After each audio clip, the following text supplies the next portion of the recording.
نايز عالم زي جنزب كنا وصو إنا نأمطه نقد مدايان إنه هو جنزب جن أو كصن حنا نخالي معلت مزجو كون النأي نسخة صريحة عسخة خال حفاتم كلك حنا يوم يلقى قاس تخص النابل كاي تنبري بالكوت 10 عامتنا هنسن بدحري بحد عامتنا فرسن 10 عامتي النصاب بدحري انت نيبل 10 عامت 15 عامت من اسينا سلام رخي ويعبي بدحري ما يسبح حد عامتي هلك شدشته معالت صريحنا يصقبنا شاوعيت معالته ونوسيخنا يصقبنا فلاي او كتما بعال مدفار لمود يكون الله عقصوا او كتما بعال مدفار يبزح ايت بيرا لطباب بسم الله وولد ومنفس قدوس أحدو أملاك زخبرهم تخطاتلتي تلفزيون تبيرا زخبره منفساوي سلامتنا يبصحهم سومناوي مدلاونا جميرنا نينا زي جميرنا لنا فلي مدلاو ناي غويتانا مدحنيتنا يسوع كريستوس عاوي صوم مخنيات بمغار فلا دما قدوس ياريد زوم عاوي صوم للو سنابتي ننعلم بزيوم وغيرو لهاوم سياميتات نيو زياتهم بمصحف قدوس حمي حمل قلصو نريلو فلي مدلاويو بالحلفه سومون زورديلنا لجمرنا مدلاو لما عتي خلاي سنبت قدست دما كنرينا زوزني دما مناسي ودما زوردوزي مس قدس بيت كريستيان لمقرب طعم بيت كريستيان لمقسام كاخلنا بالخل منقدي ناقرولو مدلاويمو الزوزني مبرهري لونا خت ليقاونتي بكره ليقاونت لسان ورق ገብረ መስቀል همون مغابي حديث هيروك ገብረ እግዚአብሔር يملخونو ስለዚህ በዜሙኡ بمصحف قدساوي عندمتو تهامل مسل لابراهنا مساخاتهم حبيرنا كنصنحنا ስለዚህ زوزنيوم مدلاو اسكا موداتا كتكاتلو العدمو بتوسخ دما خالتون زوزنيوم مدلاو تملكيتهم كتقمو شير لا غورنا لا كله كناباصحو ملختنا ايمو املاخنا እግዚአብሔር مسكولاتنا يكون سناي صنحيت يكوننا امو كور مغابي حديث كعب سلام تغاننا بلا حلفه زورديلنا نيرنا انت هينت زورده قدس ياريد زورده بحمي زيما زيمو زوم لازمهم زيماتات دما مس مصحف قدس مس بولي حديث እና خالوتنا يترسيانا مصحفتي حمي يوم لزامود نغرينا نيرنامو لما انت دما حلاي سنبت قدست يلا كن زتينامو استي هم مفلمتا قدس ياريد زعلت زخاليتي سنبت قدست يلو لسيملا قند مخنيات تايو كحلفو للي ملقتي لعناخ تاي عينت ملقتي لفنا ስለዚህ አውዞዝኒ ዓለት አትኩሮት ገይሩ ቅዱስ ያሬድ ልገለጸሎም ነገራት ታየም ነገር ንረሞ ድሕሪኡ በዜማው ላልዕልና በክረ ሊቃውንት ልሳን ወርቁን በዜማ ካስሙዕናዮም እስቲ ሃምፈልምታ ግን ስለ ቅድስት እንታይነት ያብራራሁልና በስመ አብ ወወልድ ወመንፈስ ቅዱስ አሐዱ አምላክ እግዚአብሔር አምላክና كمناتو فقاد كوينو بمحرته برديته حليو نزلت زي نزل ساعات زي ابزحو ما يدي እግዚአብሔር ተካፈል ተንከውን ስለተፈቀደልና ስሙ ዝኸበረን ስለተመስገነን ይሁን አሜን ከምኡውን ናይ ስሙ ጸዋዕቲ መኽበርቲ ኮይኖም ናይ ሕጉ ናይ ትእዛዙ ፈጸምቲ ኮይኖም ቅድስና ዝፍለጡ ኩሎም ቅዱሳን ረድኤቶም بصلاتهم بأمالادنتهم نخرجونا نخرجونا صلاتهم من بركاتهم يفعلنا آمين كابزي قطع نفتو رأسي قادنا تنعتو كمتي أبزا ورد إلنا زحازنا يو ويزرقنا يو تحسطو تي سنبت سياميو اعتناي دكسات مدحان علامة نقلاص ايو كريستوس مسورد انتاي كيرو إلكا زورد إلكا قدست زبيل ترغوم كريستوس لقدس سقا ونفس سبات قدسنا نصواع نصوه اسم قرس من قصة سمايات نوهاوي سروحان وكودان الصوروعان عرفكمو نابلا كوزني عالم زي شيخ محاتيات نصان موصى ويدما عرفت المركاب كريستوس دك سبات كابرخصت قدسنا صوعلو ولا ما سلا زخونه قدسنا بكريستوس يو مغنياتو تنا مجمريا ግእዛና ወይ ድማ ተፈጥሮና መሰረት ዝገበረ አርሲሕና የይና ለዚህ نحنا ወለደና ዳግመ بحديث لدات كريستوس بحديث لدات ስለዝወለደና ጥምቀት ለነርሆ ተቀደሰና ክርስቶስ ናብዛ ዓለም እዚ ዝመጸሉ ንቅድስና እዩ ሰባት ንቅድስ ህይወትና ቅዱስ ኸውን ናቀደሲና ወይ ድማ ቅድስና ዝብል በዓሉ ቀደሰ ዝብል ፍሉይ ኮነ ማለት እዩ ፍሉይ ኮነ አመስገነ ዝብል ኮይኑ ተቀደሰ ዝብል ድማ እንደገና ፍሉይ ኮነ ማለት እዩ ተመስገነ ፍሉይ ኮነ ማለት እዩ እዚ ፍለየለ ትልተለ ቀደሙን ኣብ ስርወ ቃሉ ወይ ስርወ ግሱ እንትንምልከቶ ጎይታና እግዚአብሔር ቀደም ቅዱስ ሌዋውያን ይብል ነይሩ እንታዩ ቶም ሌዋውያን ደቂ ሌዊ ዝኾኑ ነቲ እግዚአብሔር አገልግሎት ዝኾኑ ዝግቦም ፍለይ ማለት እዩ ስለዚ ቅድስት ዕለት ሰንበት ፍልይቲ ቅዱሳን ፍሉያን ርስሓት ዓለም አተሓሳስባ ዓለም ምክንያት ዓለም ዘይ ዓረፎም ወይ ዘይረኸቦም ወይ ድማ ዘያታለሎም ቅዱሳን ስለዝኾኑ እዩ በዚህ መሰረት ንቅድስና ስለዝመፀ ታ ሰንበት ድማ ቅድስና እንመሃረላ እያ እግዚአብሔር ብዙሓት ቅድስና ናባህሪ እዩ ካብኡ ድማ ናጸጋ ቅድስና ድማ ንመላእክት ንደቂ ሰባት ቅድስት ድንግል ማርያም ቅዱሳን መላእክት ቅዱሳን ነቢያት ቅዱሳን ሐዋርያት ቅዱሳን ጻድቃን ሰማዕታት ናባና ንጽውዖም ቅዱሳን ነቢያት እውን ኢልና ንጽውዕ ኢና ነቲ እግዚአብሔር አገልግሎት ዝወዓለ ሰብ ይኹን ንብረት ቅዱስ ንዋይ እዩ ዝበሃል ስለዚ እግዚአብሔር ትቅድስና ትንጽህና ትፍሉይ ምዃን ገንዘቡ ባህርያዊ እዩ ገንዘቡ እዩ ንሕና ድማ ብጸጋ ማለት እዩ ብጸጋ ትረኽቦ ነገር ምስ ተፈጥሮ ይተሓሓዝን ብጸጋ ትረኽቦ ነገር ብምኽንያት ክኸድ ይኽእል እዩ ብምኽንያት እውን ክመጽእ ይኽእል እዩ ዝብል ጽግው ማለት ውህብ ማለት እዩ ብባህርና ቅዱሳን ኮይንና ዘይኮነስ ዝተዋሃበና በሃይማኖት አሚንና ኣብ እግዚአብሔር አምልኾት ወዲኡና ስጉእ እንደሙን ተቐቢልና ብኣኑ አንስሓት ሓጺብና ኩሉ ምግባራት ዓለም ሓዲግና በቲ እግዚአብሔር ዘቐመጡ ሕግን ስርዓትን ትንቅመጥ ቅዱሳን እንበሃለሉ ጻውዒት ወይ ድማ ስምዮት ንረክብ ማለት እዩ ስለዚ ድሕሪ ዘወረደ ተሰሚያ ዘላ እዛ ቅድስት እትበሃል ዕለት ናይ ቅድስና መመሃሪት እያ ናይ ቅድስና መመሃሪት እያ መንነት ቅድስና መንገዲ ቅድስና ምዃኑ ንመሃረላ እያ ተዓለት እዚኣ ማለት እዩ ስለዚ እቱ ቅዱስ ያሬድ ዜማ ወይ ዝደረሶ ድርሰት ናይ አምልኮት ስርዓት መፈጸም ስለዝኾነ ትሕዝቶ ብምሉእ ድማ እንደገና ካብ ቅዱሳት መጽሓፍቲ ዝተወሰደ እዩ ብሓፈሻ ኣብቲ ዝርዝር ናይ ኣብይ ጾም ሰናብት እንትንገልጾ እንተለና ገሊጽናዮ ነርና ካብ ሌዋውያን 19 ቁጥር 2 እንታብ ቅዱስ ጴጥሮስ መልእኽቲ እውን ምዕራፍ ቀዳማይ መልእኽቱ 1:15-16 ዘሎ ቅዱሳን ኮኑ ኣነ ቅዱስ እየ ንስኹም ከማይ ቅዱሳት እውን ቅዱሳን ኮኑ ቅዱሳን ኮኑ ኣነ ቅዱስ እየ እሞ በባህሪ ቅዱስ እዩ ወይ ታንቱ በልኩ ንስኹም እውን ንዓይነ ኣምላኽኩም ተኸተሉኒ በቲ ናተይ መንገዲ ክትኸዱ ከለኹም ቅዱሳን ክትኾኑ ኢኹም ፍሉያን ክትኾኑ ኢኹም ንጹሃን ክትኾኑ ኢኹም ንምባል እዩ ስለዚ ካብኡ ካብ ዕለታት እውን ቅድስቲ ዕለት ኣላ ፍልይቲ ንእግዚአብሔር ዕለት እንህባ ንስብሐት እግዚአብሔር ንኣምልኮት እግዚአብሔር ንዕረፍት ማለት ካብ ስጋ እናዓርፈላ ካብ ድካመ ስጋ እናዓርፈላ ኣብ ስብሐት እግዚአብሔር ድኻም ኣሎ እዩ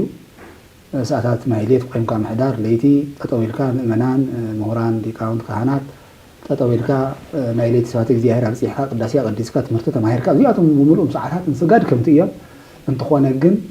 ብስጋ ትረኽቦ ረብሓ ወይ ድማ ንስጋ ኢልካ ትረኽቦ ዝኾነ ንግዲ ይኹን ወይ ሕርሻ ይኹን ወይ ዝኾነ ይኹን መንግስታዊ ስራሕ ወይ ትካላዊ ስራሕ ኣይንሰርሐሉ ስለዚ ቅድስቲ ዕለት ተባሂላ ኣላ ከምቲ ኣብ ዝሓለፈ እውን ጠቂስናዮ ወይ ዳሲስናዮ ዝነበርና ወባረካ እግዚአብሔር ለዕለተ ሰንበት ወቀደሳ እስመ ባቲ ኣይረፍ እምኩሉ ገብሩ ዝኣሓዘ ይግበር ዝበላ ቅድስቲ ዕለት ስለ ዝኾነት ዓለት በዚ እንታይ እዩ ዝብል ሰንበት ቅድስቲ እንታይ ኣይረፍኩ እምኩሉ ግብሪ እግዚአብሔር ሰንበተይ እታ በዓለይ ማለት ሰንበት ማለት በዓል ማለት ቅድስቲ እያ ሞ ስኹሙውን ቅድስዋ ቅዱሳን ክትኾኑ ኢሉ ካብ ብሉይ ኪዳን ጀሚሩ ብፍላይ ብሙሴ ኣቢሉ ንእስራኤላውያን ብዛዕባ ኣከባብራ ሰንበት ቅድስና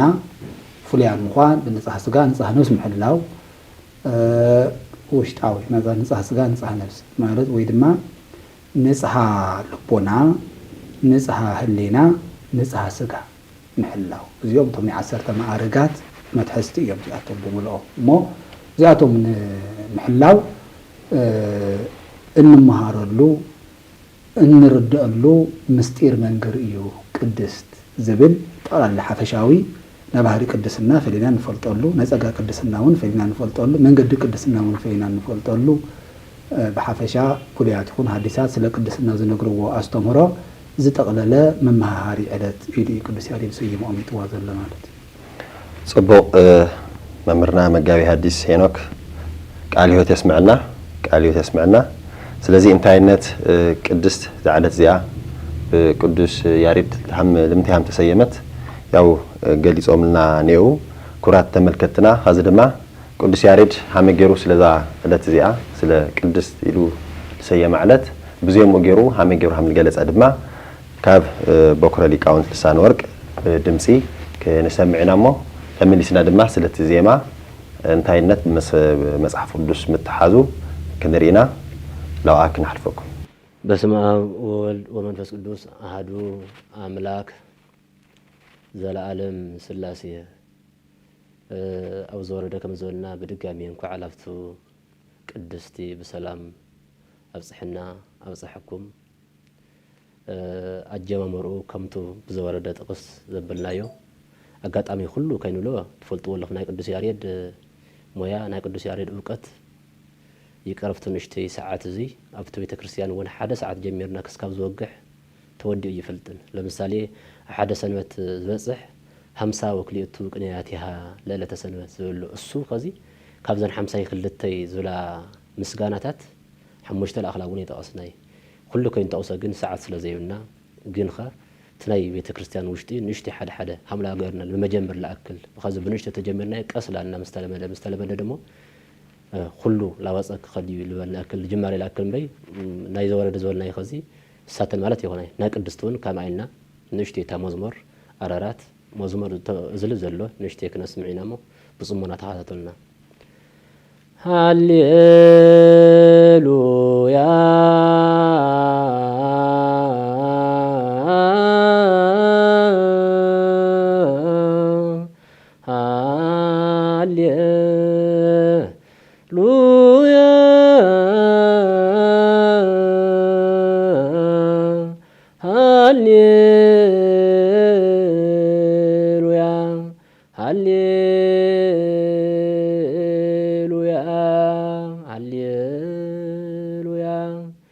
ግናዩ ለእግዚአብሔር ወጸውዑ ስሞ ወንግርዎሙ ለአሕዛብ ምግባሮ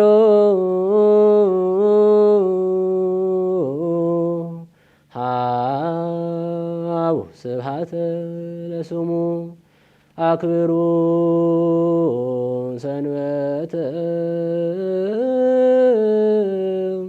ተገበሩ ጽድቀ ዝግሙ ለክሙ መዝገበ ዘበሰማያት አበጻጽየ ኢያማስኖ ወይረክቦ ሰራቂ ድልዋኒክሙ ንበሩ ዘበላዕሉ ሃልዩ ሀባሃሎ ክርስቶስ አራራት ሃሌሉያ ለክርስቶስ ይደሉ ስብሐት ለዛብጽሐነ እስከ ዛቲ ሰዓት እግዚአ ለሰንበት ዘልማዱ ሂሩት ሎቱ ስብሐት ለዘቀደሳ ለሰንበት እዝል በወንጌል ኮነ ሕይወትነ ሃሌሉያ ሃሌሉያ ሃሌሉያ ሰንበት ቅድስት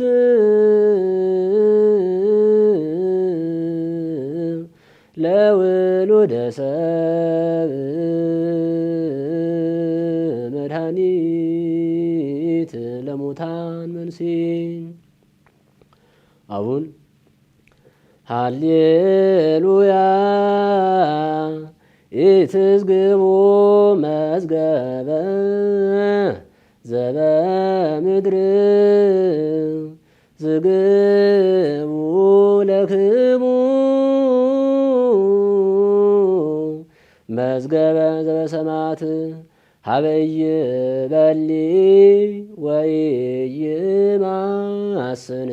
ወይረክቦ ሰራቂ በከመ ይቤ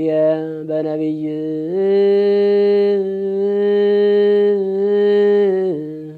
አክብሩ ሰንበትየ ትወርሱ ደብረ መቅደስየ ሰላም ተሰሃልከ እግዚኦ ምድረከ ሃሌሉያ ሰንበት ይእቲ ቅድስት ይእቲ ሰንበት ተአቢ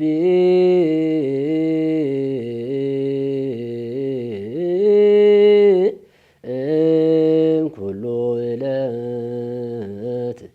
እስመ ሰንበትሰ በእንተ ሰብእ ተፈጥረት ሰንበታቲሁ ለውሉደ ሰብእ መድኃኒት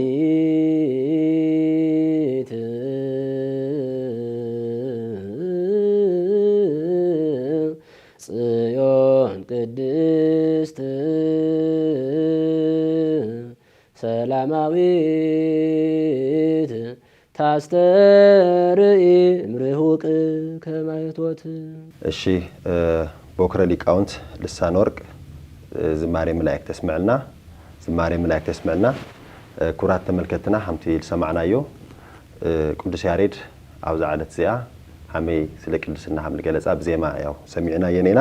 በዋናነት ድማ ዘውዝኒኦ ምድላው ቀንዲ ዕላምኡ ቤተ ክርስቲያንና ብልግባእ ክንፈልጣ ለዓለመ እዩ። ቤተ ክርስቲያንና ካብ መጽሓፍ ቅዱስ ወፃኢ ካሊእ ኣስተምህሮ የብልናይ ካብ ብሉይና ካብ ሓዲስ ካብ 81 ካልኦቶም መጽሓፍተ ሊቃውንት መጽሓፈ መነኮሳት ካልኦቶም ድማ መጽሓፍ ቅዱስ እዮም ላብራህሩ። ስለዚ መብዛሕትኦም ድማ ሓደ ሰባት ድማ ብለይ ምፍላጥ ይኹን ብምፍላጥ ቤተ ክርስቲያን ካሊእ መጽሓፍ ድርሰታት ሓምትና ገርላ ገይሮም እዮም ዝናገሩ። ስለዚ 24 ሰዓት ቤተ ክርስቲያንና መጽሓፍ ቅዱስ እያ ሞት ኣብራህረ እቲ ቅዱስ ያሬድ ላዜሞ ዜማ ድማ ሓመይ ምስ መጽሓፍ ቅዱስ ሓምል ዛመድ ድማ ካብ መጋቢ ሐዲስ ሄኖክ ገብረ እግዚአብሔር ያው ክንሰሚዕና ሞ በቀጥታ ያው መጋቢ ሐዲስ ቅጽል ይኽእል እንግዲህ መምህርና ቃለ ሕይወት ይስማዕልና እንታዩ በሐምስቱ ሃሌታ ቤቱ ናይ ዓሉ ምስጢር ኣለዎ። ብሓደ ስለ ሓድነቱ ብክልተ እውን ስለ ተሰብኦቱ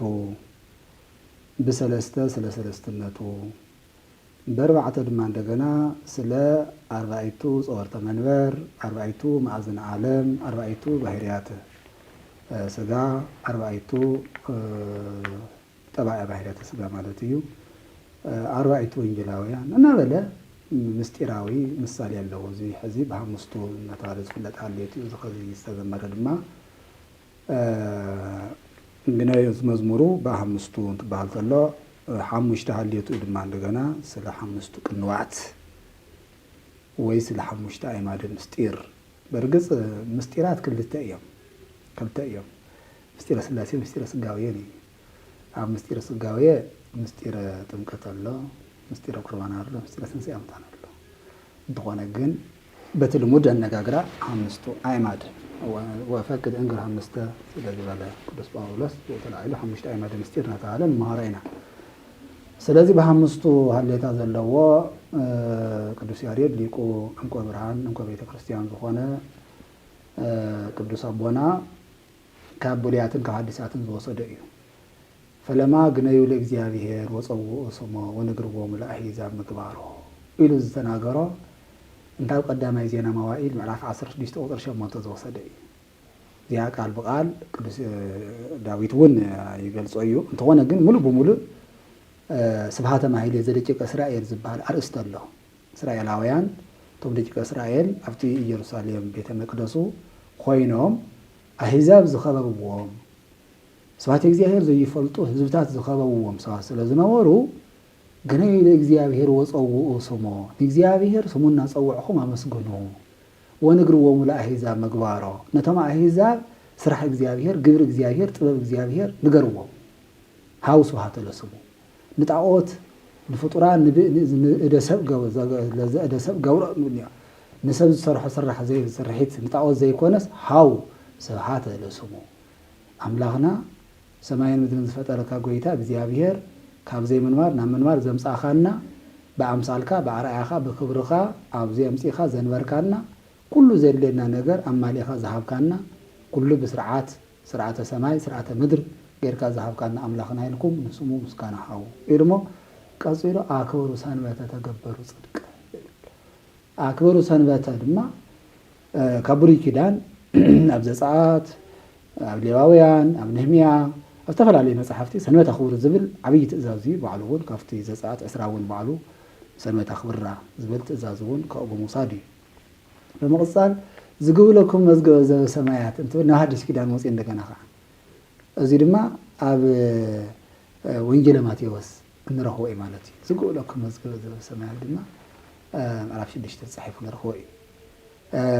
ዝግብለኩም መዝገበ ዘበሰማያት ሃበ ጻጼ እያማስ ኣብቲ ቁንቁነ ዘይበልዖ ሰረቕቲ ኣብ ዘይሰርቅዎ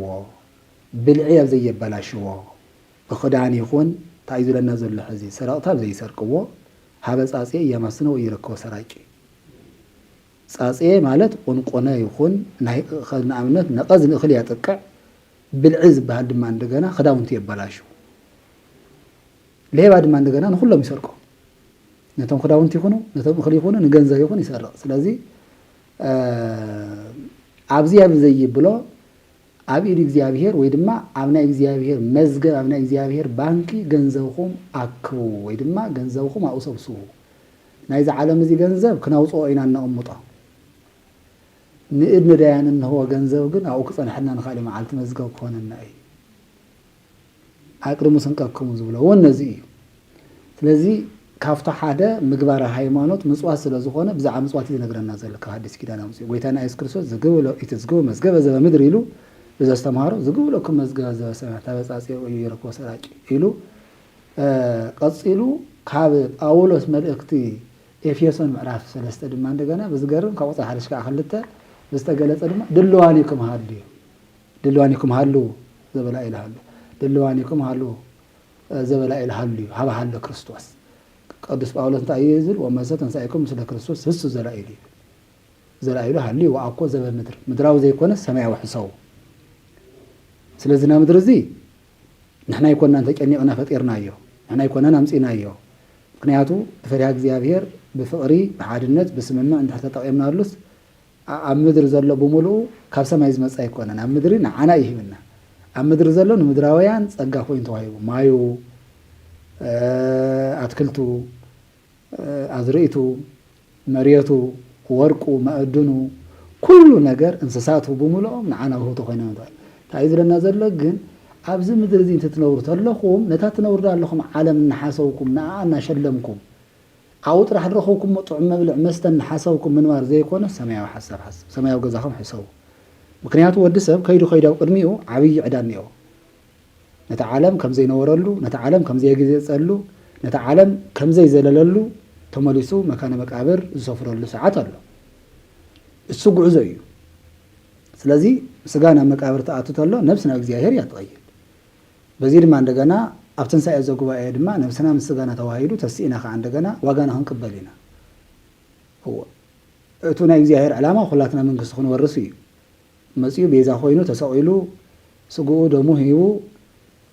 እንተተጋገና እውን እንደገና ንስሓ ሂቡ ነቲ ናይ ኣዳም ሓጢኣት ዓፅዩ ወልቀ በደልና እንተበዲልና ድማ እንደገና ዝናዝዙና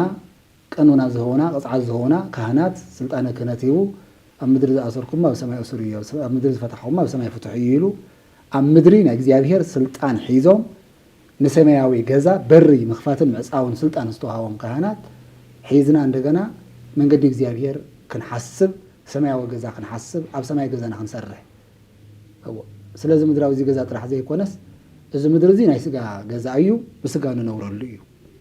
ድሕሪ ሞት ኣይንነብረሉን ሓደ ሰብ ክንዲ ድልየቱ ሃፍቲ ይሃልዎ ኣብ ገዝኡ ይነብር ኣብ ገዝኡ ይቕበር ዝቕበር ናፍታ ናይ ሃይማኖቱ ቅድስቲ ቤተ ክርስቲያን ኣማን ዝኾነ ዝረዝሮ ንሕና ብኡ ኢና ንዛረብ ዘለና ናፍታ መካነ መቃብሩ ይዓርፍ ብስብሃተ እግዚኣብሔር ተዓጂቡ መካነ መቃብር ይወርድ ነብሱ ድማ ናብ እግዚኣብሔር ትቐርብ ኣብ ሰዓት እዚ ዋጋ ምቕባል ይግበር ስለዚ ድልዋኒኩም ሃሉ ዘበላኢሉ ይሃልዩ ሃባሃሎ ክርስቶስ ንስኹም ክርስቲያን ምዃንኩም ድሕር ትፈልጡ ክርስቲያን ምዃንኩም ድሕር ትርድኡ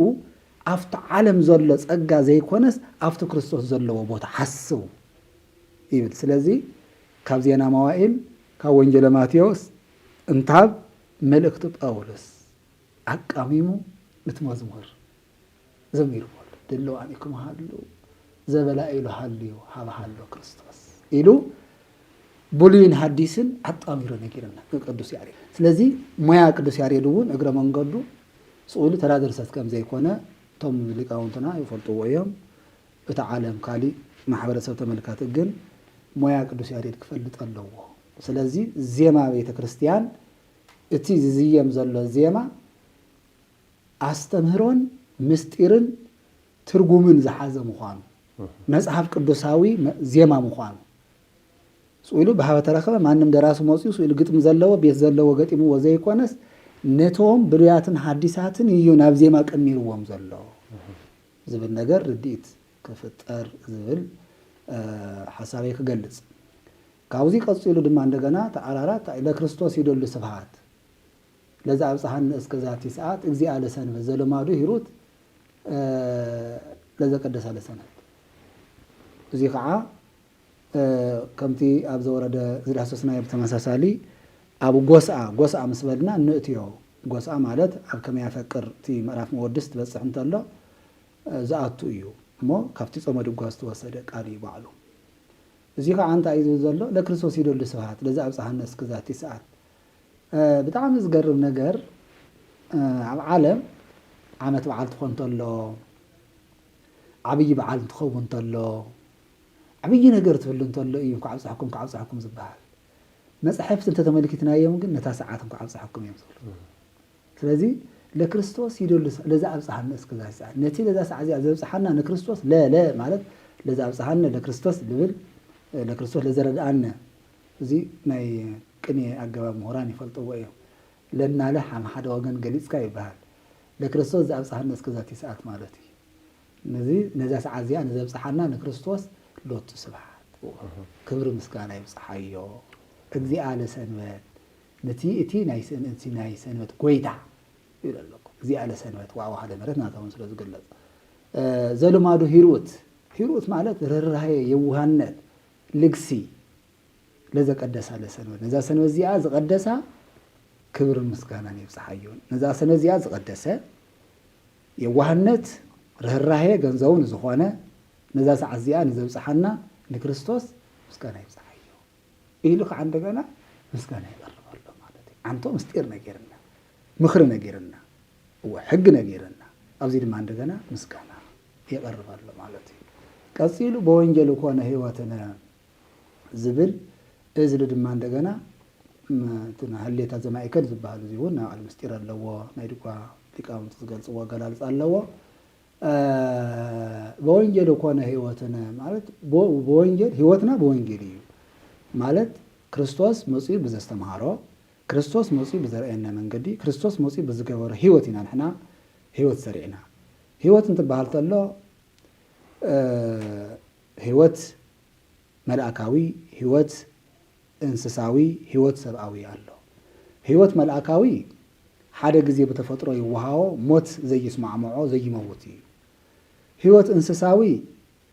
ይፍጠር ይመውት ትንሣኤ ሞታን ዝበሃል ይውል ህይወት ሰብአዊ ድማ እንደገና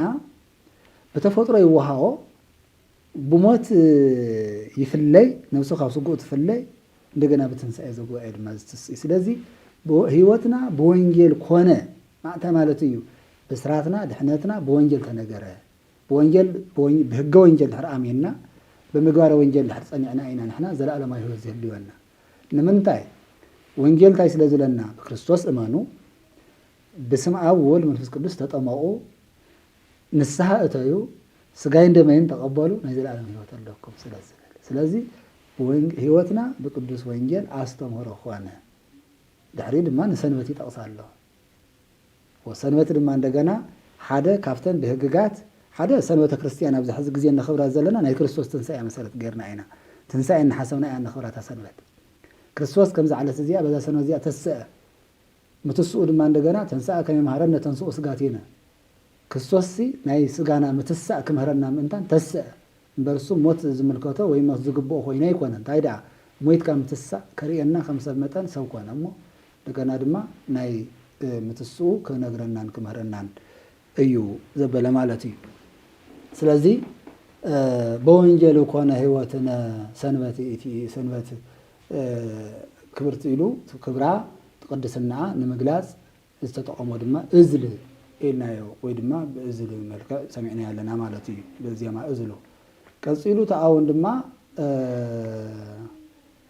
إيتزجو مزجا زي بتمساسالي كفتو مزمورو سمعنا يو بتمساسالي كافتنا يقدس وينجيل ماتيوس بزعبا مدراو مزجب أيتأكو أم مدر جنزب أيتألو تملكتنا أمتى نصر خوانا اللهم جنزب عطاقمو يزنقرنا زلو مصوات زي ول جنزب مئكا كل كم زخوانا كل هيوتك امنتك سبئناك بهلوك هيمانوتك نجنزب ملوات تخكل كم زي كوانا نسجاي طرح متشين نمبر نفسي بعلاي فلتان نابلكا شكع سماني العصرنا يزبحال نايوهان مسالي ويدما ترتنا ترتك عرصخا متلال قبوء خمزي كونا عاوز مدر زي هافتا أكيوخا سماياوي هيوت كان حر زي تحسب خوينكا نزع عالم زي حديكايا تتخير تلخا مسهافتا حديكايا خم تخير محساف نزي نمرد أيو عم مدري بئلي ويدما حافتي نلعمتان ندحر العمتان نابلكم مدرا وحافتي أي تخزنوا بر أي تولعوا أي تستيوا أي تكدنوا أي تسروا حي بدنا المصحف إذو مدرا وحافتي أي تأكوا وين دما أي تخزنوا زبل قال تسمعت له نقول اليوم شرشكم إيدكم وقرهم قرنيهم كفولوا زعينة نقدر تستمر زلا بيت كريستيانس كم عينة نقدر تتكم زلا مسيل السمعهم كله إياه نمنتاي برحو خوين كا تتملكته تقال كابلبو ويم دما كفلفلو كمنچو حزي تردي خايو بغلالصا وي دما بملكتا تايدا ايو تحدي شرحنا بيت كريستيان كبزي ገንዘብ محاضر تخيل دو بيت كريستيان ገንዘብ اسرات بخرات ايو هواندي زبل زرا يلعل عباهلو نو وين يزي ገንዘብ መሳርሒና አይምበር ነህይወትና መሰረት ከውን አይخل ገንዘብ መገልገሊና እንበር ንሕና ና ገንዘብ መገልገል ተከውን አይንخل بزعبا ገንዘብ ብዙሕ ተባሂሉ ኣብ ቅዱስ መጽሓፍ ንስኻ ሰሪሕካ ዓርስኻ ኸኣል ሓፋትም ከለቅሑን እዮም ኢልካ እኳስ ትኽስ እናበልካይ ትንበር ይብል እኮ ትመክርተ ኣለኮ እቲ ጠቢብ ንምንታይ ድሕሪ ገንዘብ ተለቂሕካ መምለሲ ተሲእንካ ንዓተ ገዛእ ኣሎ ይብል ከዓ እዮም ይብል ስለዚ ንገንዘብ ኢልካ ይትገዛእ ንገንዘብ ኢልካ ይትገዛእ ማለት ማለት ንስኻ ዓርስኻ ክኢልካ ናይ ምንባር ኣብ ፀገመካ ሰዓት ፀገምካ ንምፍታሕ ምሽተን ልቓሕ ይፍቀዲ ወይ የድሊ ማለት ኣይኮነን ትትልቅሕ እንተለኻ እውን ትርፊ ክትረክብ ኢልካ ገንዘብ ይኹን ከይተልቅሕ ሓደ ሰብ ፀጊምዎ ኢሉ መፅኡ ገንዘብ ሃብነት ትለካ ተሎስ ምስ ወለዱ ኣይተልቅሕ እዩ ወለዱ እንድሕር ትርፊ ዝረከቡ ኮይኑ ከመይ ገይሩ ተለቂሑ ስለዚ እቱ ኣጠቃቅማ ገንዘብ ከመይ ክኸውን ከም ዘለዎ ኣብዚ ምድሪ እዚ ከመይ ዓይነት ኣጠቃቅማ ገንዘብ ከመይ ዓይነት ኣጠቃቅማ ክዳን ከመይ ዓይነት ኣጠቃቅማ ምግቢ ከመይ ዓይነት ኣጠቃቅማ ገዛ ክልየና ከም ዘለዎ ከረድአና እንተሎ እዩ ዘይምዕጋብ እዩ እንደገና ከዓ ዝነግረና ዘሎ ዘይምዕጋብ እናሃለወካስ ተመስገን ኢልካ ዘይምዕጋብ እዩ ስለዚ ኣብ እቲ ዝግቡ መዝገበ ዘበ ምድር ዝግቡ ለኩም መዝገበ ዘበ ሰማያት ሃበ ይበሊ ወይማስን ወይረክቦ ሰራቂ ስለዚ ኣብቲ ምድሪ እዚ ናይ ዘለዓለም ሂወት ከም ዘለኩም ኣምሲልኩም ነዘን ዘይረክዓ ዓማውቲ ክትብሉ ዓርስኩም እናታለልኩም ምድራዊ ሃፍቲ እናኣከብኩም ነብስኩም ተይፈለጥኩም ስኡልኩም ዕድመ ለክዕኩም ደፋእፋእ እናበልኩም ብምድራዊ ሃፍቲ ኣይትታለሉ ምስ እግዚኣብሔር እንተተጎዝጉዝና እኮ ሰንበት ኣቀዲስካ ሶኒ ሓሪስካ ዝበሃል ዝረኣሎ ሰንበት ቀዲስካ ሶኒ ሓሪስካ ዝበሃል ምስል ኣሎ እንታይ ማለት እዩ እተን 6 መዓልቲ ንስራሕ ይብና እግዚኣብሔር ወርሃ በዓል ገለታት ዝብል ነገር ከከም ደብሩ ምምኻር ሰብ ናብ በዓላት ብካሊእ መንገዲ እንነጋገረሉ ሰዱስ ዕለት ትገብር ክብረከ ኢሉ 6 መዓልቲ በዓል 6 መዓልቲ ስራሕ ሰሪሕካስ ሰንበትስ ንእግዚኣብሔር ዕለት እያ ናይ እግዚኣብሔር ዕለት እያ እሞ ንኣኽብራ ኢልና 6 መዓልቲ ሰሪሕና ዘይዓገብና ሰንበት እውን እንደገና ድማ ናፅሓርና ንውዕል 6 መዓልቲ ምዕጋብ ከሊእናስ 6 መዓልቲ ስራሕናዮ ኣይ ዕንግሊ ኢልናስ ዘይምዕጋብና እኮ ዘርኢ እንደገና ሰንበት ገዛ እናፈሓረ ገዛ ክሓንፅ ገዛ ክሰርሕ ደስ ክብሎ ገዛ ሓጎስ ተውሂሉ ክንቦረስ ሰንበት ናተኳዓተ ሰንበት ናተሃደመ ሰንበት ናተለሰነ ሰንበት ቆርቆር ናተዋቃዕ ይዋዓል ስለዚ ከመይ ገይሩ እዚ ኣከባብራ በዓል ኣከባብራ ስርዓት ክርስትና ኣይኮነን ስለዚ ኣብቱ ሰማያዊ ሃፍትና ክንጥቀመሉ ዝግበአና እንታይ እዩ እቲ ንምድሪ ዝግበአና ህይወት ኣብ ምድራዊ ናተጓዓዝና ነቲ ሰማያዊ ገዛና ድማ እንደገና እናሓሰብና ንሃይማኖትና ዝሽርሽር ንባህልና ዝጥፍእ ንእሴትና ዘበላሹ ኣጠቃቅማ ሃፍቲ ከየልየና እንድሕር ከምኡ ኣልዩ ኮይኑ ምስ ሰብ ምፍቃር የለን ምስ እግዚኣብሔር ምፍቃር የለን ስለዚ ገንዘብኩም ኣብ ሰማይ ኣክቡ ይብል ኣብ ሰማይ ኣክቡ እዚ ምስጢራዊ ኣነጋግራ እዩ እቲ ናይ እግዚኣብሔር ሰማያዊ መዝገብ ወይ እቲ ናይ እግዚኣብሔር ሰማያዊ ባንኪ ኣበ እዩ ምፅዋት መሃብ እዩ ኢድ ነዳያን እዩ ኢድ ነዳያን እዩ ስለዚ ናይ እግዚኣብሔር ባንኪ ዝብል ኣነጋግራት እንጥቀሙ ተለና ምስቲ ናይ ዓለም ውስጥ መቁታዊ ኣነጋግራ ምሲልና ትንገልጾ እንተለና ቅዱስ መጽሓፍ እውን ምስጢራዊ ዝኾነ ኣነጋግራ ኣብ መዝገበ ዘበ ሰማያት ኣብ ናይ ሰማይ መዝገብ ትበሃል ተሎ ኣብ ኢት መዝገብ እንዮ ኣበይና ክነቕምጥ ገንዘብና እንተኢልና ንነዳያን እንህቦ እዩ ዘለቅሆ ለነዳይ ለቅሆ ለእግዚኣብሔር እቲ ለነዳይ ዝሃበ ንነዳይ ዘለቅሐ ንፅጉም ዝረድአ ዋጉኡ ካብ መን ክረክብ እዩ ካብ እግዚኣብሔር ምክንያቱ እቲ ፅጉም ፅጉም እዩ ውህቱ ብእግዚኣብሔር ተቐቢሉ ኣሎ በእንተ ስመ እግዚኣብሔር ኣልዕልዕ እዩ ዝልምን እግዚአብሔር ድማ እንደገና ነተዋሃባይ ሰባ ሙጽዩ ይህወሎ ተመስገን ኢሉ ታዘውቱ ተኸወትሉ ተቀቢሉ እግዚአብሔር መስግን ይጥቀማ እቲ ወሃባይ ሰብ ግን ልቁሑ ካመን ይረክብ ወይ ድማ ውህቱኡ ካመን መልስ ይረክብ ካብ እግዚአብሔር ስለዚ በእንተ ስመ እግዚአብሔር ኢሉ ዝልምነካ ኣይሕለፍን ህትኽወሉ ክትህወ ይግባእ ብስሩውን ካብ ሃፍትናውን ንእግዚአብሔር እንህዎ ንመንግስት ንቤተ እግዚአብሔር እንህዎ አስራት አቀድምና አልዕልና ምፍላይ ንመንግስት እንኸፍሎ አስራት ንበይኑ ካብኡ ድማ እንደገና ካፍቱን ንምገወድ እንደገና ድማ ዘንፈቃዲ ሰውእ ለከይና ከዓ እንደገና ካፍቱ ትሽዓተ ከዓሰርተ ሓደ እንድዩቲ አስራት ካፍቱ ትሽዓተ ድማ እንደገና ዓርትናት ዓንጌልና ጽጉማን ክንዕንግለሉ እዩ ዝወሃበና ክንህብ እዩ ዝወሃበና ስለዚ ኣብ ምድሪ ገንዘበይ ተኣክቦ ኣብ ሰማይ እምበር ኢሉ ዝነግረና ዘሎ بزي مخانو قانقو خنردو أي قبلنا كم تا يوسيدوه كم تا عنتو زوالكوه تمساسالي كم ما تيوس وإنجيل يوسيدوه زل مالتي كالي قصيلة تعيو سنبت إيتي قدستي إيتي زولا بزعبا سنبت قدسنا إذن ناقر سنبت سلام سلام كل جزء سلام مكس نقوله سلام عبي هافت مالت أمدر عبي هافت لون تتفعله سلامي سلام كان في دلا وحده يكونت طعمه سلام تزيها ليو كل يوم بقى سلام زي ولو كل يوم نمنتاي عنوة الله درك الله هلكيت الله سدت الله أملكوت እግዚአብሔር ውን ክፍጽም አይካል ንምንታይ ሰብ ስጉኡ ሰላም ተዘይረኺቡ ኣብ ዓዱ ሰላም ተዘይረኺቡ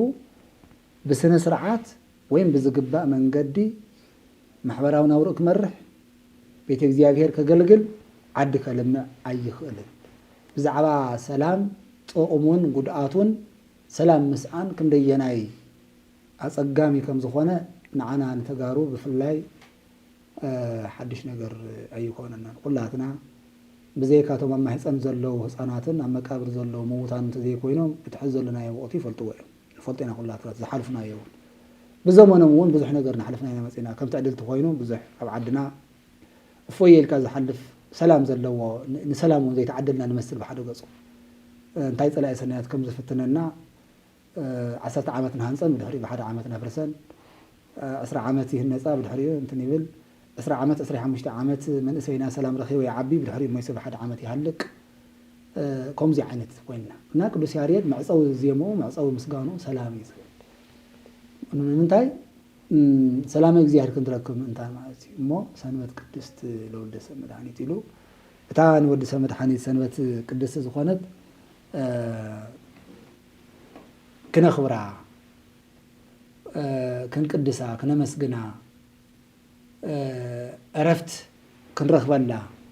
أو زمدر زي خوينا أنت نخبرات لنا ون سماوي عرفت كنركب قدست مخانا ون كنفلتها زردنا بصفحات التحيزو مع صوي تمستير نايتا على السيامية مع صوي نايتي مزمور دمان دجنا سلام نفسه مخانو أو قداسي حزتا أينا مجرش أتو بسلام أتو يزك ስለዚህ ናይ ስብሐት እግዚአብሔር ብሙሉ ማጽዊና ብሙሉ ብፍላይ ስብሐት እግዚአብሔር ናይ ቅዱስ ያሬድ ማህሌት ባዕሉ ማህሌት እንውላ ስቡህ ኢልና ጀሚርና መጨረሻው ሰላም ያንጻ ምክንያት ሰላም ዘይብሉ ሁሉ አገልግሎቱን በሰላም ስምምዕ ማለት ሰላም ሲ ናይ ፍቅር ማእኸልያ ናይ ሃይማኖት ማእኸልያ ናይ ልምዓት ማእኸልያ ሰላም ኩሉ ኣብ ኩሉ ኣትያ ንኩሉ ጣዕሚ ኮይና ተጣዕም ስለ ዝኾነት معصوي مسقانو سلام يقورا أوشتي اسم العالم يزي سبحانك قال زولو بوزحات أوشتني يوم زحنا قر كمتي نفلطة خمسي بسبحانك زياهر زبصح انت خوانا زي أتوم بفلاي نريهم زلنا كمتي حز سمعنا يوم مزمور طيب النيرو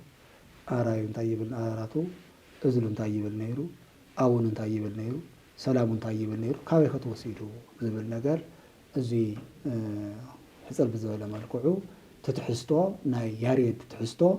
أقامامو كاب كلها مصحف تواصل دون كم زي يمثل نيرو صبو قاليو تسمعنا ممرنا مجابي حدث ينوك كبر እግዚአብሔር عمي تعم بالخنا አገላልጽ አየም ገሊጾም ናኔው ስለቲ ቅዱስ ያሬድ ቅድስቲሉ ተሰንበት ልዝመር ለዚዮም ዜማታት ያው ገሊጾም ናኔው ደጊማ ቃሉ ተስማዕና ይልሞ ያው በሐፈሻሪና የኔና hamto የንታውን ልጠቀስዎ ተውዝኒዮ ለምርዳ ለአክል ለምዝካር ለአክል ይበይት ና ቅዱስ ያሬድ ድርሰት ወይ ደማተም ዜማታቱ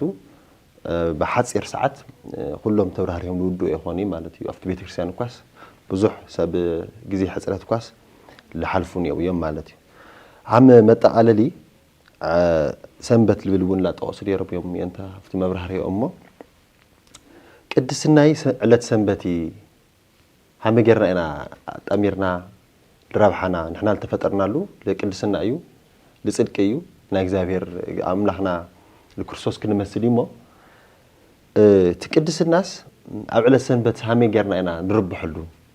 ፍላይ ኸዚ ካብ ግዜ ላብ ግዜ ሰንበት ውን ካፍተን ትእዛዛት እግዚአብሔር ካፍቶም 10 ትእዛዛት ኦሪት ሓንቲ ምዃና ብምርሳ ኩሉ ግዜ ለ24 ሰዓት ሰሙን ሙሉ ወርሕ ሙሉ አብና ስጋ ስራሕቲ ናትኮርለና ማለት እዩ ለነፍስና ቅድስና ለህይወትና ቅድስና ንሆሉ ግዜ ብጣዕሚ ውሑድ እዩ ስለዚህ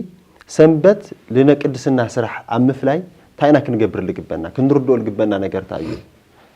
ሰንበት ብለይ መስራሕናስ ንخسሮ ነገር ነይዲ ሰንበት ለቤተ እግዚአብሔር ምጻ ለቅድስና አትኩሮት መሃብ ሓዲግናስ ስለል ስራሕናኸ ናማን ይመልአልና ድዩ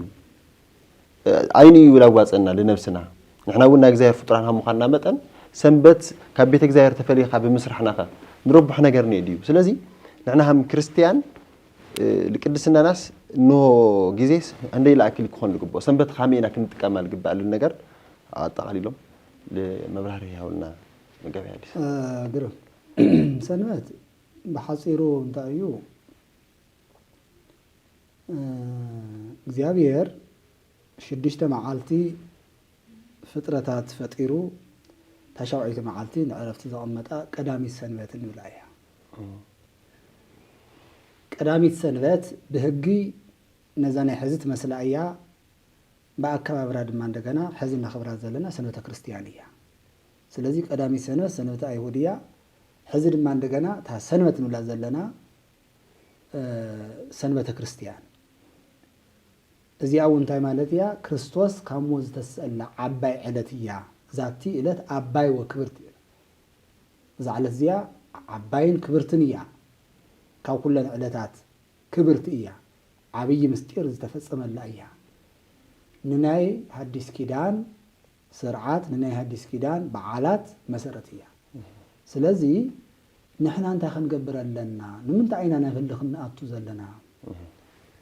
ናይ እግዚአብሔር በረከት ምሳና እንትኸውን ዲና ንዓግብ ወይስ ብናትና ህልኹ ይገዛ ዝመልእ ሽድሽተ መዓልቲ ሰሪሕና ይጸገብናን ሻውዓይቲ መዓልቲ እውን ወሲኽና ይጸገብናን ብሱሩ ግን ናይ እግዚአብሔር በዓላት በመጥሓስ በዓል የለ ስራሕ የለ በመስራሕ ዲ በረከት ዝርከብ ወይስ እታኒ ሓደ መዓልቲ ናይ እግዚአብሔር በረከት ትርከባት ኣለይ ብዙሕ ገንዘብ ከይቁጸርላ ብዙሕ ግዜ ኣነ ሕዚ ዓለም ይርድኦ ይኸውን ዶ ይኸውን ኣይኸውንን ኢለስ ኢለ ይጠራጠር ብሰብዓ ቅርሺ ብስሳ ቅርሺ ኩንታል ጣፍ ዝሽየጥ ዝነበረ 15 ቅርሺ ይሽየጥ ዘላ እንታይ ስለ ዝኾነ እዩ እንታይ ይገጢምና ኩሉ ግዜ ብዘይ ዕረፍቲ ናይ እግዚአብሔር በረከት ተይሓሰብና ስኡልና ደፋዕፋዕፋዕፋዕ እናበልና ገንዘብ ስለ ዝኾነ ስኡል ኣምላኽና ስኡል ገንዘብ ገይርና ስኡል ስለ ዝሓዝናዮ እቱ ብቐሊል ዝርከብ ዝነበረ ናይ ዓድና ፍርያት ዝኾነ እኽሊ ዝኾነ ይኹን ሰብ ብቕልጡፍ ናብ ዘይረኸበሉ ዕዳጋ ተሰቂሉ 15,000 ወይ 12,000 13,000 ኩንታል ጣፍ ንምግዛእ ሓደ መራሒ ስድራ ዝሰብ እዚ ኣብ ወርሒ ክንደይ መሃያ ስለ ዝረክቡ ክንደይ እንትኾይኑ ይመሃዩ እሱ ገዲምቶም ናይ ኢኮኖሚክስ ሰሞያ ክንሓድጎ ኣነ ደልዮ ዘለኹ ነጥቢ ኣብዚ ሕዚ ሰዓት ክነልዕሎ እንደልዮ ዘለና ምኽንያት ብሓቂ ናይ እግዚአብሔር በረከት ምሳና እንትኾን ተለና ንዓግብ ሓንቲ እንጀራ ን7-8 ሰባት ኣይትዕንግልን ዲያ ናይ እግዚአብሔር በረከት ትኾን እግዚአብሔር በረከት ጎይታ እኮ እዩ ብሓሙሽተ እንጀራ እኮ 5,000 ሰብ መጊቡ እዩ ብሸውዓተ እንጀራ እኮ 4,000 ሰባት መጊቡ እዩ ስለዚህ ንሕና ዓይንና እዩ ዘለና ዝመስሎ ዘሎ እምበር ውሽጥና ኣይዓገበን እዚ ጥራሕ ኣይኮነን ገንዘብ ጥራሕ ንምርካብ ኣይኮነን ተዓቑሩ ገዝኡ ሰንበት መዓልቲ ሰንበት በዓላታ ሰንበት ገዝኡ ፎቅ ክሰርሕ ኮንክሪት እናመልአ ኮለና ቆመ እናህደመ መሬት ጽንቃርዕ ተገይራ በቃ ጃሃያን ሓሸዋን ስሚንቶን እናተደብለቀ ሻው ክምላእ መሬት ቄጭ እናበለ ነቲ ከባቢ እውን እናተረበሸ ዝውዕለሉ ከባቢታት ገዛዝ እውን ንርኢ ናበይና ንኸይድ ዘለና እቲ ክርስትና ሓዲግናዮ ዲና ወፂና ኮይና ቶም ከምኡ ዝገብሩ ዘለዉ ሰባት ካብቲ ክርስትና ድዮም ወፂኦም ወይስ ኣመሓይሾም እዮም ኮይኖም ስርዓት ወይስ ቅጽዓት የውል ኢሎም እዮም እዚ ምን እዩ ክዳን እዩ ምን ይዳኙ በየናይ መምከሪ እዩ ክምከር ትሰብ ብስሩ ኸይርድእ ኣሎ ዶ ብፍላይ ኣብ ከተማ በዓል ምድፋር ልሙድ ይኸውን ኣሎ ዓቂ ጽዋ ኣብ ከተማ በዓል ምድፋር ይበዝሕ እቲ ናይ ገጠር ሰብ ጽቡቕ እዩ ተንእኽል እውን ብፈሪሃ እግዚኣብሔር ብጸሎት በረድ ነፋስ ሓሪ ከይገጥመን ፈሪሃ እግዚኣብሔር ሒዙ ናተማሕፀነ እዩ ዝረኽበን ፈሪሃ እግዚኣብሔር ሒዙ እዩ ዝሰርሕ ኣይደፍረን እንተን በዓላት ሓረስታይ ኣብዚ ኩላትና ገጠር ዓቢና ከተማ ንነብር ኩሉ ንፈልጦ ማሕበረሰብ ኢና ኣብ ሞንጎ ሓረስታይን ኣብ ሞንጎ ከተመታይን ኮይና ንነብር ሰባት ኢና ኩሉ ንሪኦ ኢና ኣብ ከተማ ግን ግድ የለሽነት ናይ በዓል በቃ ኣልሓምዱሊላህ ኢኻ ናይ ምንባር ስራሕ ተሲእንካ እምበር የብል ውፅእ እንተኢሉ እውን ኣዕሪፈ እንተኢሉ እውን እንዳመስተ እዩ ዝውዕል ኣብ ስኽራን ቀዳም ምሸት ሒዝካ በቃ ጎይላ ይኽፈት እናዘለልካ እናዓበድካ ብድሕሪኡ ልሰኒ ንግሆ በቃ ፀላዕላዕ እናበልካ ናይ 2 መዓልቲ ናይ 2 መዓልቲ ናይ ቀዳምን ሰንበትን ተረፍ ኣልኮል ዓንዚዝካ ገስጊስካ ናብ ስራሕ ዘይምኻድ ፀገም የጋጥም ማለት እዩ እዚ ንሓደ ክርስቲያን መለክዒ ኣይኮነ ውርደት እዩ ብሓፂሩ ሰንበት ከመይ ኢና ምስ ቅድስናና ምስ ሂወትና ክንወስዳ ዝግበአና ቅድስናና ሰንበት ንቅድስና ከመይ ኢና ክንጥቀመላ ዝግበአና ተተዋሂሉ ቀዳም ናይ ምድላው መዓልቲ ቀዳም ናይ ምድላው መዓልቲ ማለት እዩ ክዳንና ነዳልወሉ ንፅህናና ንፃሕ ስጋና ነዳልወሉ ቤተ ክርስቲያን ንምሕዳር ሰንበተ ክርስቲያን ከይድና ኣቴና ቤተ ክርስቲያን ቃል እግዚኣብሔር ሰሚዕና ዝኽኣልና ስጉ እንደምን ክንቅበል ዘይከኣልና ድማ እንደገና ንስሓና ክንጭርስ እዩ ዝተቐመጠ ኣብ ንስሓ ዘሎ ንስሑ ክጭርስ ንስሑ ዝወድአ ድማ እንደገና ስጉ እንደምን ክቅበል እያ ሰንበት ተሰሪዓ ካብዚ ወፃኢ ዝንበር ሂወት ክርስትና ምናልባት ኣብ ሙርድኡ በየናይ ቋንቋ ጌርካ ክንገር ይግብኦት ማሕበረሰብ ምእመናን በየናይ ቋንቋ ጌርካ እንተተነገሮም ይሓይሽ ዝብል ይጨንቀካ እምበር ካብዚ ወፃኢ ዘሎ ምንም ሂወት ከም ዘይኮነ ምርዳእ ያድሊ ስለዚ ዕለተ ሰንበት ናይ እግዚኣብሔር ዕለት እያ ኩሉ ክርስቲያን ኣብ ቤተ ክርስቲያን ክርከብ እዩ ዝግብኦ ብዘይካ ዝሓመመ ብዘይካ ፀገም ዝገጠሞ ወይ ድማ ኣካሉ ቤተ ክርስቲያን ከጓዕዝ ዘያኽእሎ ፀገም ዝገጠሞ ጥዕና ዝሰኣነ ሰብ ሽማግለ ዓዲ ኮይኑ ዓዲ ዝወዓለ ሰብ ተዘይኮይኑ ኩሉ ዕለተ ሰንበት ኣብ ቤተ ክርስቲያን ክርከብ ይእዝዝ ዲድስቅልያ ዝተባሃለ መፅሓፍ ናይ ሃዋርያት እውን ከምኡ እዩ ዝብል ተኣከቡ ብሰንበት መዓልቲ ኣብታ ቤተ ክርስቲያን ተኣከቡ እዩ ዝብል ሕዚ ንሕና ናይ ሕጊ ሰባት ሽላ ምባል ምስ ለመድና ነቲ ናይ እግዚኣብሔር ሕጊ እውን ሽላ ምባል ለሚድና ኣለና እዚ ግን ሓደገኛ እዩ በረከተ ስጋ በረከተ ነብሲ ከስእነና እዩ ብምድሪ እውን ከምቲ ንሪኦ ዘለና ምድርና ሰላም ክትመልእ ኣይትኽእልን ንዚያ ስጋዕ ዘይሓጎስናዮ ፍጹም ሰላም ክንረክብ ኣይንኽእልን ብመንፈስና እውን ኣበይ ፀኒሕና እሞ መንግስቲ ከውርሰና ክንብሎ ይትረፍዶ መንግስተ ሰማያት ናይዚ ምድሪ እዚ ሃፍቲ እውን እኮ እንተ ግልግልካ እንተ ተላኢኽካ ወላዲኻ እንተ ሕጒስካ ኢኻ እኮ ትወርስ እምበር ወላዲ እናቅየመ ዝነበረ ውላድ ዘይምእዙዝ ኣባያ ዝነበረ ውላድ ወላዲ ካብ ወርሲ ነቂሉ ናይ ምሕላፍ እኮ ስልጣን ኣለዎ ስለዚ ዕለተ ሰንበት ንቅድስናና እያ ተቐሚጣትና ኢትግበሩ ባቲ ግብረ ቅንየ ማለታይ ማለት እዩ ረሃፅካ ናፍሰስካ ንስጋ በቃ ንስጋ ዝረብሕ ነገር ወይ ንስጋ ደመወዝ ንምርካብ በታ ዕለተ ሰንበት ኣይትስርሑላ እንታይ ዳ ግበርዋ ነዳያን ርድኡላ ሕሙማን ጠይቆላ እሱራን ጠይቆላ ተፃልኦ ተዓርቆላ ዕለተ ሰንበት ሕዚ እንታይ ኮይና ኣላ ናይ መርዓ ናይ ጎይላ ናይ ዕቁብ ናይ እድር ናይ ግዛዕ ምዛዕ መን እዩ ከምኣ ዝገበራ እዚኦም ብምልኦም ካሊእ መዓልቲ ዝግበሩ እዮም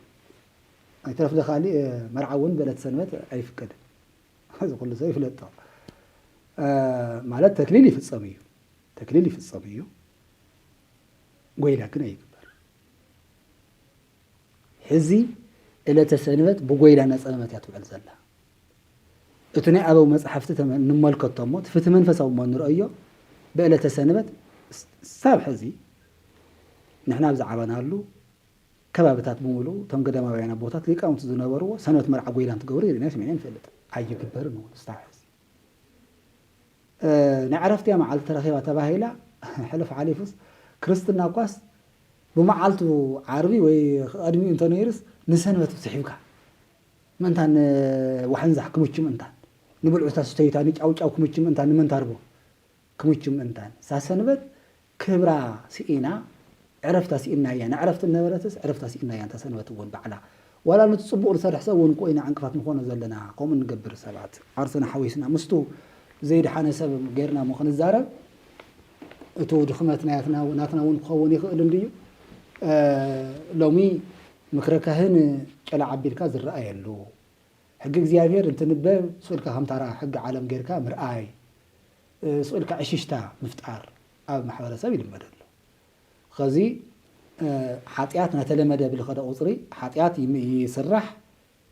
لمدي يخون يدغاغم ودحري ولفي يخون سوس ولفي يخون زيد كاوزين موصاد ما እንደገና ነውህ ጊዜ ይወስድ ቤተክርስቲያን ነውህ ጻህሪ ይሐታ ስለዚህ ኢለ ተሰንበት ከም ተሰርዓትሉ ከም ተቀመጠትሉ ኩነታት ኮይና ትኸይደላ መባል አይካል ሁሉ ዝሪያ ምላሽ ብንሪኦ ዘለና ወሱን ሰብ ነታ ዕለት ከም ስርዓታ ከም ሕጋ አኽቢሩ ቤተክርስቲያን ተጠው ኢሎም ስሊቃውንቱ ዝሓድሩ ምእመናን ገና እኮ ተካህን ተኣቱ ተሎ ለቤተክርስቲያን ምእመናን እውን ቀዲሞም ዝኣትዩ ምእመናን ነው ተጠው ኢሎም እንተኾነ ግን በአብዛሓ እንተሪእናዮ ክንደይ ለኣክል ፐርሰንት ኣብ ቤተክርስቲያን ይሓድረሎ ኣውደ ምህረት የርፍደሎ ክንደይ ለኣክል እዩ ንዕለተ ሰንበት ናይ እግዚአብሔር ዕለት እያ ለማዓንት ማ ክድቅስ የብለይን ናይ ስጋ ዕረፍቲ ይትረፈኒ ነብሰይ ደስ ይበላዩ ቤተክርስቲያን ዝግስግስ ክንደይ እዩ ክንደይ ኸዩ ወይስ ነውሱና ጥፍእ ዝሓድር እንተይልና ገዛ ይቆርብ ስለዚ እታ ዕለተ ሰንበት ከም ዝበልክዎ ቀዳም መዳለዊት ገርና ሰንበት ክዳንና ንጽህና ሰውነትና ንጽህና ኣብ ቤተክርስቲያን ንሓድረሉ ነርፍደሉ ከም ዝበልክዎ እውን ድሕሪ ቅዳሴ እውን እንደገና ድማ ነዊሕ መንገዲ ርሑቕ እንተይኸድና ሕሙማን እስራት ዝተጻልኡ ዲያቶም ዚኣቶም ሓዊፅና ጽቡቕ ስራሕ ንሰርሐሉ ናይ ጽድቂ ስራሕ ንሰርሐሉ እምበር ናይ ስጋ ፍረ ነፍርየሉ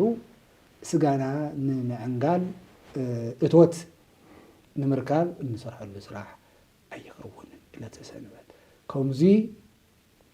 እናገበርና እንድሕር ከይድና እቲ እግዚኣብሔር በዓል ብምኽባር ዝህበና ዝነበረ በረከት ንስእኖ ይትረፍዶ ክህበና ዝነበረ በረከት ምርካብ ይትረፍ ትሉ ስራሕናዮ እውን በከመ በኣቱ ከማ ውፃኣቱ ይኸውን ንምንታይ ንኣብነት ብዓመፃ ሓረፃ ይኹን ዓመፅ ይኹን ሽፍጢ ይኹን ናታለልካ ይኹን መሬት ናጭበርበርካ ይኹን ሙስና ናተቐበልካ ይኹን ገንዘብ ጅባ ክመልእ ይኽእል እዩ ህሊና ግን ክዕርፍ ኣይኽእልን ከምኡ ዝገብር ሰብ ፈሪሃ እግዚኣብሔር ክሕድር ኣለዎ ከስተኻኽል ኣለዎ ብኻሊእ መንገዲ እውን ክወፅእ ይኽእል ሚልዮናት ለማዓንቲ ኣኪብካ ጭበይርካ ስለ ዝኣከብካ ፅባሕ ንጎሆም ሚልዮን ዝሓትት ሚልዮን ወፃእ ዝሓትት ሕማም ክሓድረካ ይኽእል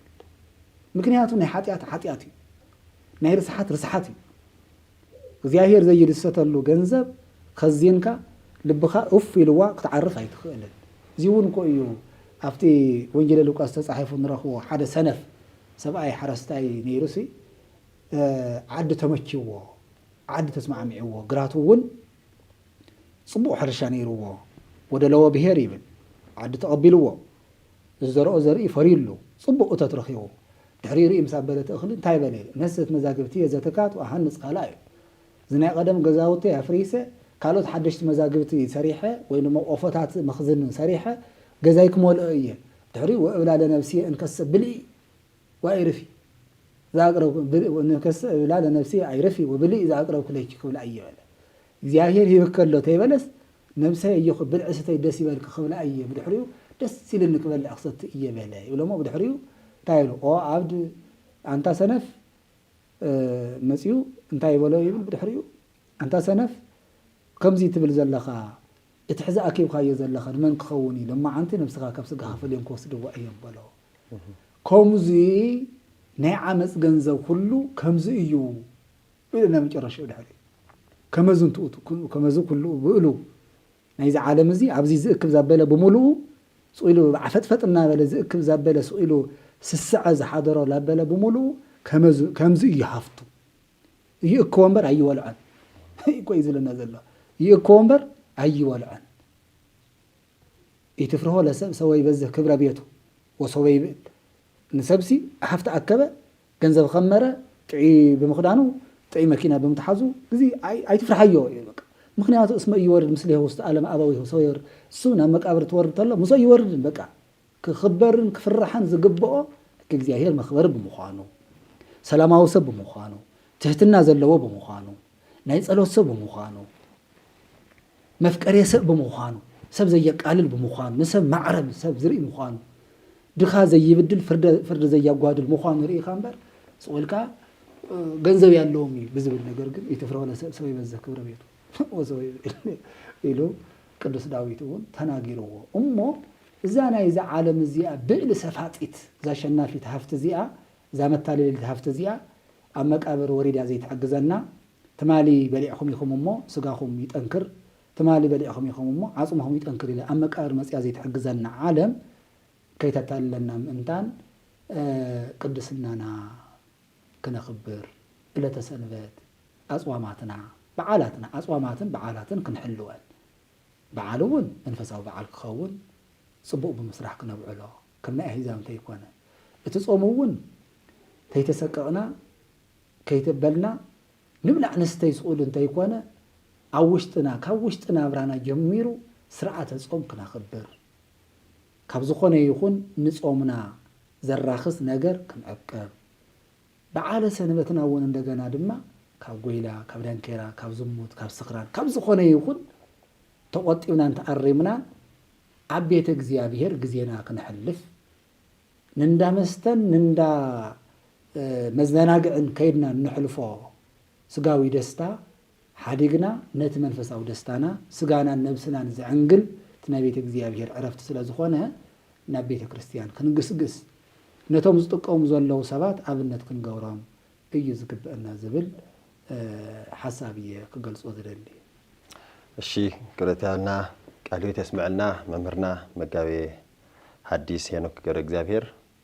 ኸሙውን መምህርና በኩረ ሊቃውንት ልሳነ ወርቅ ገብረ መስቀል አብ መካነ ሕይወት አቡነ ገብረ መንፈስ ቅዱስ ካቴድራል መቐለ ናይ ድጓን ናይ ዝማሬ መዋስእቲ መምህር ክልቲኦም ሊቃውንቲ መምህራና أوزي ترخيكم أرتدينا لهاكمنا على طول ملكات مبرهري بسمي بسم تلفزيون تبي راح كمسكن يفوتو قصة لا يدمع همزي توم لقريو سنة تدمع تاينا توم زي ما منا مس عندهم توم هم تونايو سمولو تسفينا أملاخنا إجزابير حلونا مو كرات خطة التي تلفزيون تبي راح لما عندي قدست على تسيمت بقدس ياريد ينا لارنا نيرنا قدس ياريد أو زعلت زيا تعينت زي ما أيو عزيمو تايو لنا ملقتي مسح فلوس اللي هو متحاسخة هاي هم المسؤولين لارنا نيرنا مو اللي كونتنا دما اللي جبا أبرهر يوم من يوم سلزي نحن دما مسح قدس مخانو تردينا إسرائيل 4 ساعات بيت كريستياننا تمر الله تزيمو الله كل عين سرعته كان مسح قدس وزعي حمله هنا كندردا يجبنا خالتون زوجني كفلتوه زوجني ملقتي كنا وصح لهم يو اللي جبنا مو زي كاو خنا نحن دما علت بيت كريستيان كل ما لا نسهم نقبلنا بزوجني لو ما عند التمهرنا يو انتهينت قدست علت نحن ول نفسنا لا قدس راح كنسرح نقبلنا يو سنبت دما افتن بيت كريستيانات لا تجنا تصوم حمل له خوينو مسو غنا غندغن افت بيت كريستيان تجنا قال እግዚአብሔር كنسمع حمل نقبلنا يو لو ما عندي ملقتنا مو قصلا دما مكراب عملكتنا مس خلتيوم ሊቃውንትና كنراخينا املاخنا እግዚአብሔር يحلونا لمكتالهم عزيه كابلبي يلا مسكن وسبحات لإግዚአብሔር امين